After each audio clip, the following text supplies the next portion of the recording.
He llegado a mis oídos que aquí se comen unos tortos de escándalo. Y estamos concretamente en la sidrería La Barca, en Cangas de Onís. Vamos a comprobarlo. Mirad pa' ahí, menuda pinta tienen estos tortinos.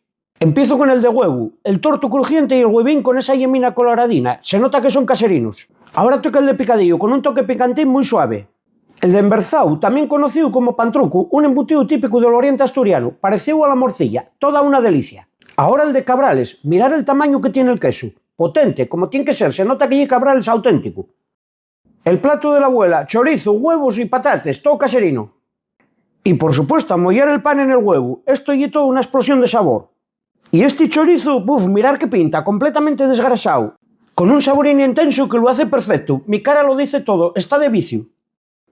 Ahora vamos a darle el toque de magia a estos escalopines. Salsa cabrales por encima, como si no hubiese un mañana, porque si algo es bueno, más y mejor, a que ya os está entrando la fame. Y por supuesto, la sidra no puede faltar, que ya sabéis que me encanta, así que cuando me veáis por ahí, a ver si me invitáis a una botellina. Y para rematar la farturina, un postre o dos, que ya sabéis que soy un llambión. Como este arroz con leche, con su requemao y cremosín. Y estas natillas caseres, que no me dieron más por ellas, porque estaban muy espeses. A mí gústenme más líquidas, parecía una crema pastelera. El total de esta farturina para 2 personas fueron 58,50 €, incluyendo 3 botellas de sidra.